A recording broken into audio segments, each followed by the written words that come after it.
So I got my Simple Green degreaser, and I got this at O'Reilly today. See how faded out it is? That's supposed to be that color red.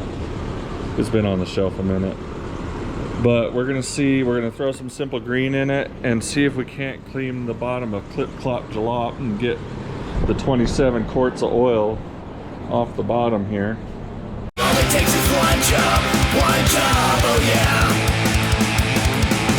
All it takes is one job, and everything is gonna be okay.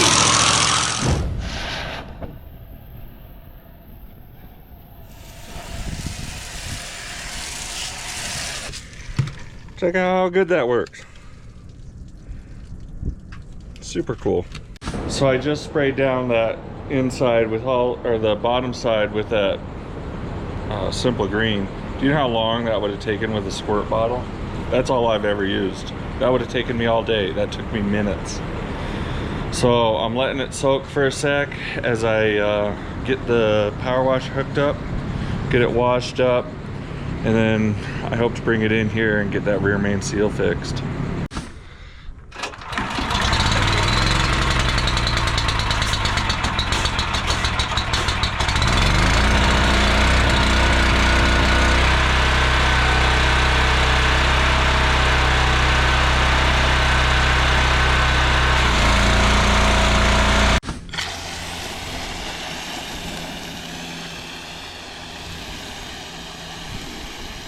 This is a regular old dish soap.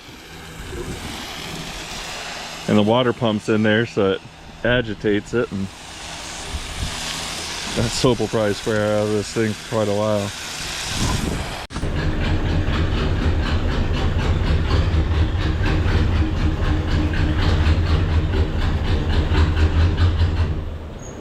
Was gonna put it on all 4 dunnage, but maybe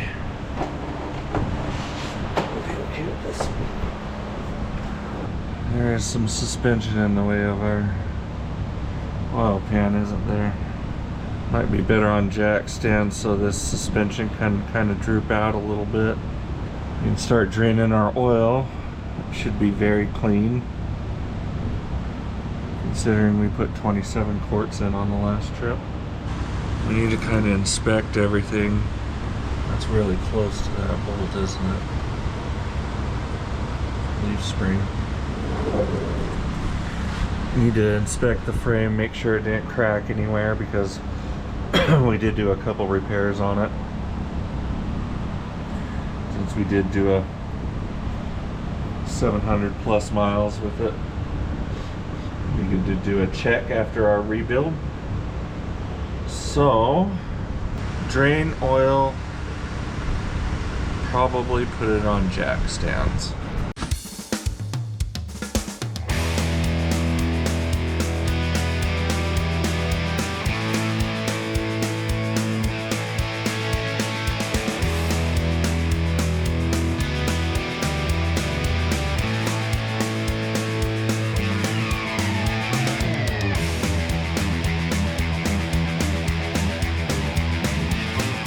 That was close.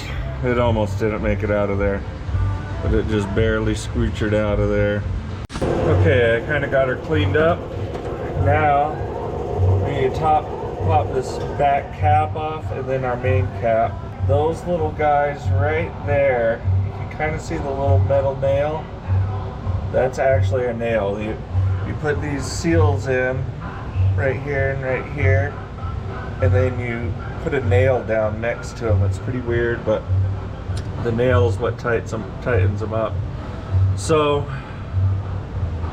you pop that cap, pop that other cap, and what we're hoping for is the neoprene seal, not a rope seal. If it's a rope seal, the original style seal, we're probably gonna have to take all the connecting rods loose and drop the crank out.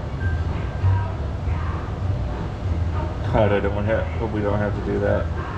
We'll see how we go. There's our seal.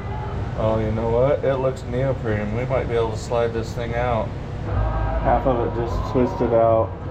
It's a neoprene for sure. might have lucked out. Now will this twist out?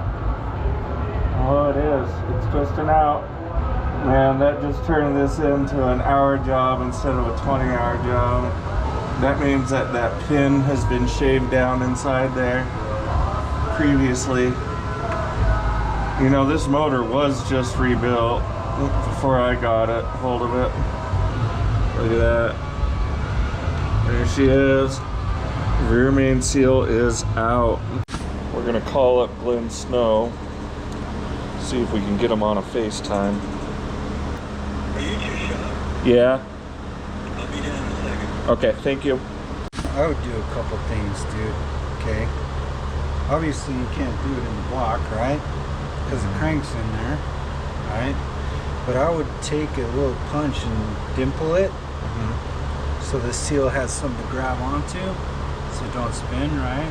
And then just put a teeny bit of ultra gray on the back side, right? And that's what I would do. And then the dimples will kind of grab it so it won't spin, and plus the ultra gray. But the most important part is making sure this is clean as shit. You know what I mean? I heard about offsetting the line.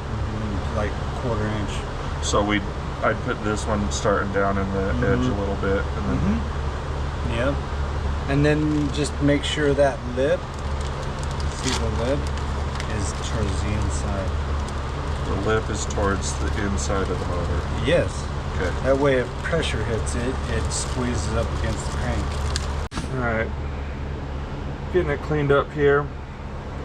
Got our little dimples in there. Got all the old cleared out. You can see some porosity in the end of the seal here, so we're just gonna, you know, hope that gasket maker takes care of it. Got our valleys cleaned out here. Probably want to hit that spot again, and this side's a little missed, so we'll clean that up.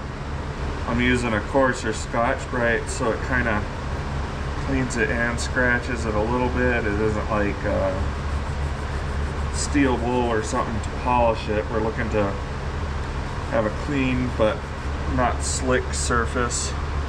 Now I got our little nips there for flush cutting zip ties. Now he was saying this seal needs to go towards the inside of the motor, so that'll be that way. But before I put gasket maker on this, I'm going to clean up underneath the motor and try to get anything I can off of that, so we have a clean surface for these to ride on.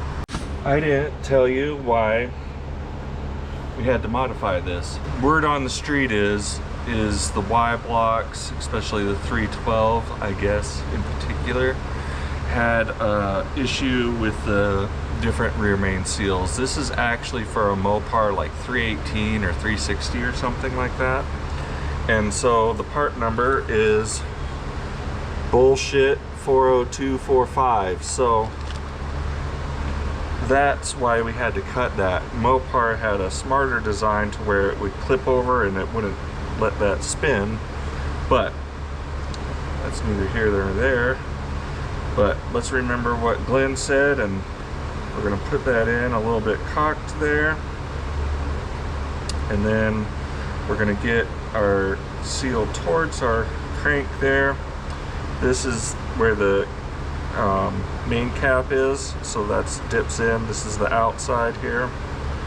And so we're gonna put a little gasket maker in there. We're gonna put a little gasket maker on the outside here, slide it around, and then stick our cap on.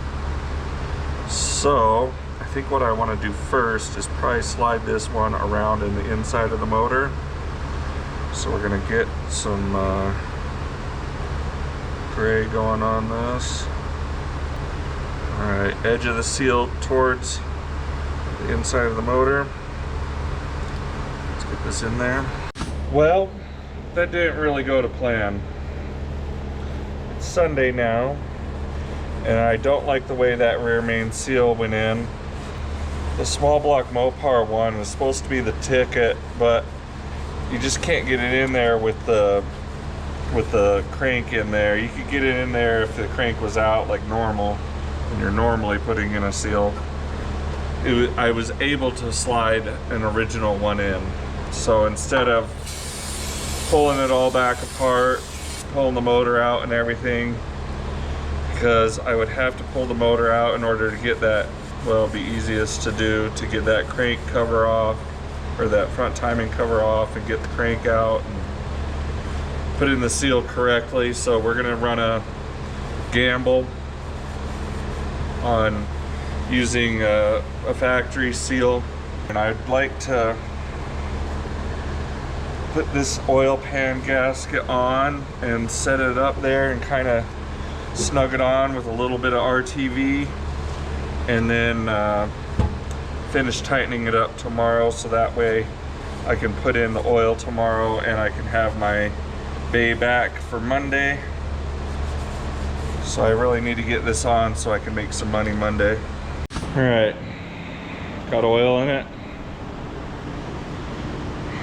It's time to give it a check. Have you guys be my eyes. Let me know if it leaks.